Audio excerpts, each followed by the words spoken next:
कोई के।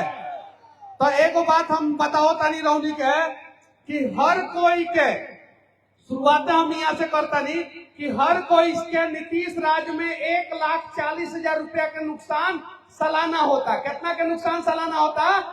1,40,000 के। और अगर रउआ घर में 2 गो कमाए वाला बात तो 2,80,000 रुपया के सालाना नुकसान होता। अब कैसे 2,80,000 रुपया के सालाना नुकसान होता? पूरा देश के लोग 2 लाख रुपया सालाना कमाला। जो नेशनल पर कैपिटा इनकम बा वो 2 लाख रुपया सालाना बा। कितना लाख रुपया सालाना बा? 2 लाख। जोर से बोली लगी, नेता लोग ना बतावेला ये बात। कितना बा? 2 लाख रुपया सालाना नेशनल पर कैपिटा इनकम बा। और बिहार के पर कैपिटा इनकम बा 60,000 रुपया। कितना? 60,000 रुपया। तो 2 लाख में से 60,000 घटा देनी तो कितना घाटा बचल बताई लगी? 1,40,000 रुपया। चचा राउर नुकसान बा भैया, राउर नुकसान बा भैया, राउर नुकसान बा। और जितना मेहरारू लोग, चाची लोग, बहन लोग, दीदी लोग बैठल बा, सब लोग के जोन बाटे 1,40,000 रुपया नुकसान बा। अब रउआ 1,40,000 रुपया चाहिए कि 4 किलो चाउर चाहिए? रउआ बताई कौन सी चाहिए?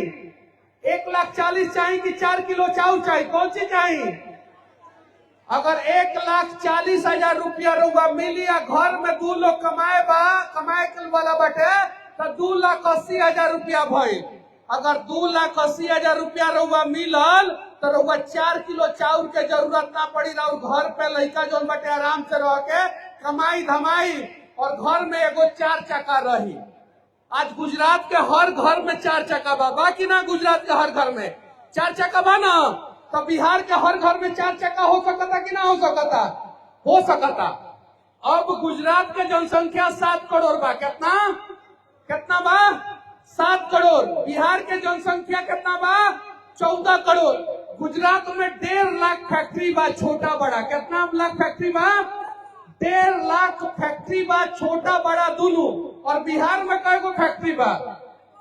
कई गो? ईट के भाटा भी जोड़ दल जाए तो 1,500 ना होई। ईटा के भाटा भी फैक्ट्री के रूप में जोड़ दल जाए तो 1,500 फैक्ट्री बिहार में ना होई। और गुजरात में कितना बा? 1.5 लाख। उस सारा फैक्ट्री के चलावता? बिहार के मजदूर। के चलावता? बिहार के मजदूर, बिहारी। और एक और ही हम डेटा सर्च मरनी नेट पे तो नेटवा बतावता कि 7.5 लाख कंपनी बा गुजरात में। कई लाख कंपनी बा? कई लाख? 7.5 लाख कंपनी जोन बाटे वो गुजरात में बाटे। डेटा जब सर्च मरनी तो। और बिहार में कई गो कंपनी बा? 7,500 कंपनी नहीं थे। अब जरा सोची, एगो गुजरात में 7.5 लाख कंपनी, 1.5 लाख फैक्ट्री चलावता बिहार के मजदूर। और बिहार बर्बाद बा। और बिहार से मोदी जी जब आवता तो 4 गो ट्रेन दे के चल जाता है। अब मारो खाता। तो अब रौनी के 4 गो ट्रेन चाहिए कि 4 गो फैक्ट्री चाहिए? रौनी के बताई लगी कौन सी चाहिए? 4 गो फैक्ट्री चाहिए तो राउर लड़का, राउर मालिक, राउर बेटा, राउर पोता बिहार में रह के फैक्ट्री में काम करके आराम से 15 से 20,000 रुपया महीना कमाई। तो चाहता नहीं लगी राउर लड़का राउर आंख के सामने रह के 15 से 20,000, 25,000, 30,000, 50,000 रुपया महीना बिहार में रह के कमाओ? के चाहता? हाथ उठाओ। चाहता नहीं लगी ना? तो ये सोच लेके प्रशांत किशोर आइल बानी। के आइल बा?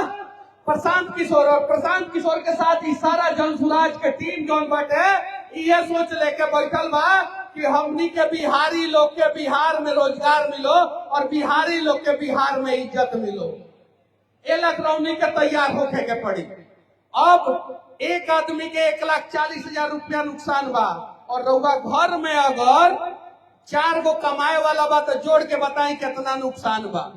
अगर 4 गो कमाए वाला बा और नहीं के भरोसा तो मोदी जी से पूछ लेम लंगिनी बात सही है कि ना। केकरा से पूछे के बा?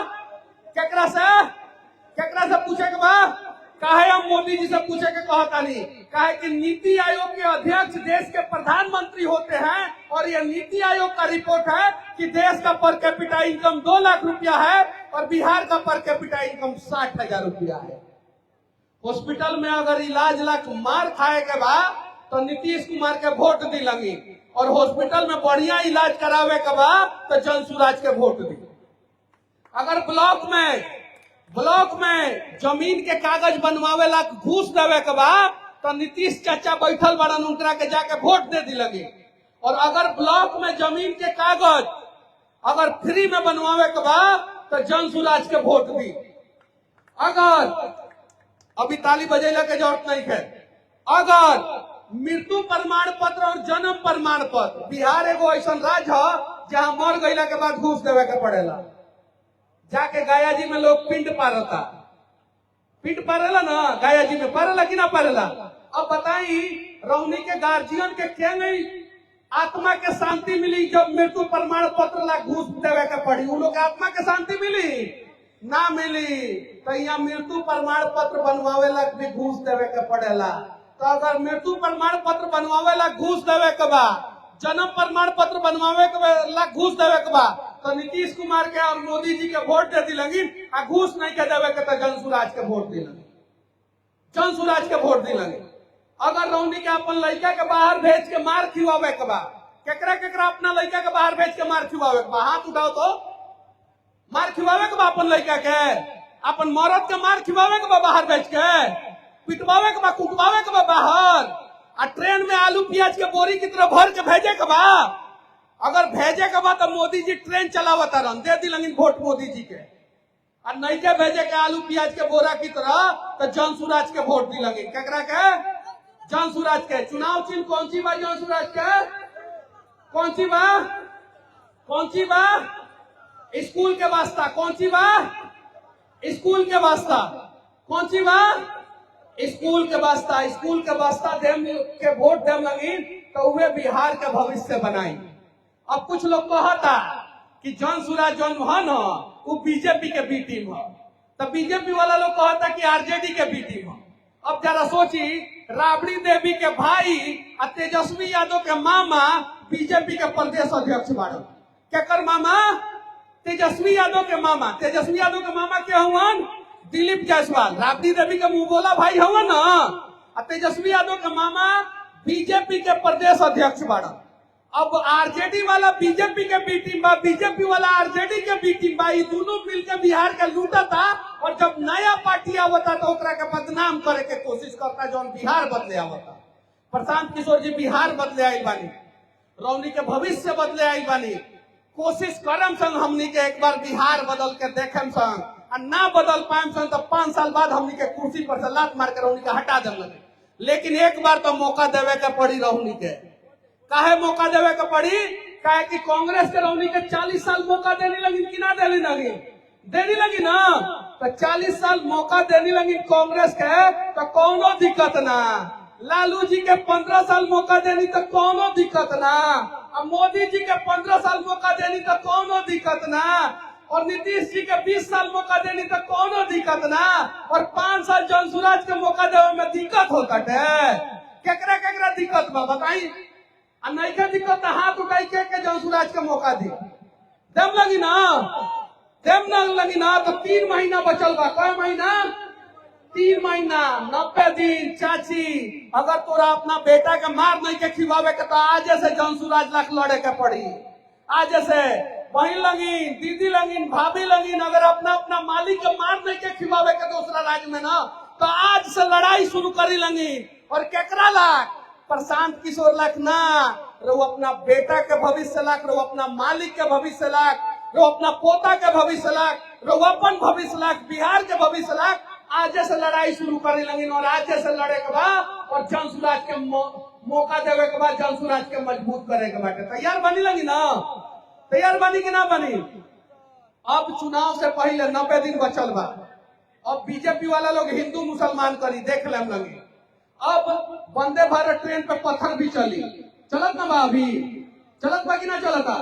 ब्रेकिंग न्यूज सुनत लगी ना कि वंदे भारत ट्रेन पे पत्थर फेंक दिया सब। तो सीसीटीवी का अलग लगा के रखे हैं, पकड़िए उसको, पकड़िए। अगर पत्थर फेंकने वाला नहीं पकड़ा रहा है तो बम फेंक देगा, उसको कैसे पकड़िएगा? अभी वंदे भारत में बेतिया में पत्थर फेंका गया है ना, फेंका गया है कि नहीं फेंका गया है? तो ये धर्म का लड़ाई लाठी लोग करता। आ मुंह में से आई बनी, हम जानता नहीं लोग का करेला, हम जानता नहीं का करेला।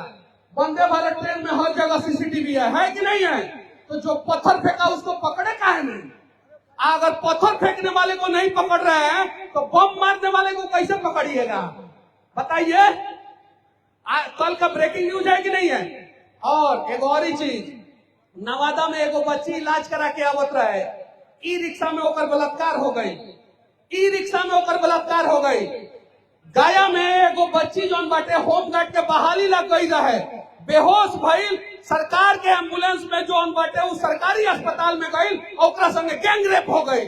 जरा सोची नीतीश कुमार कहाँ सुतल बड़न कि ना महिला सुरक्षित बा, ना बच्ची सुरक्षित बा, ना बिजनेसमैन सुरक्षित बा, ना थाना में काम करे वाला पुलिस वाला सुरक्षित बाटे, और ना ही रउआ सुरक्षित बानी। अगर बिहार के सुरक्षित करे के बा तो एक बार जनसुराज के मौका देवे के पड़ी, हिंदू मुसलमान से ऊपर उठ के। तैयार बानी लगी ना? बानी लगी कि ना बानी लगी?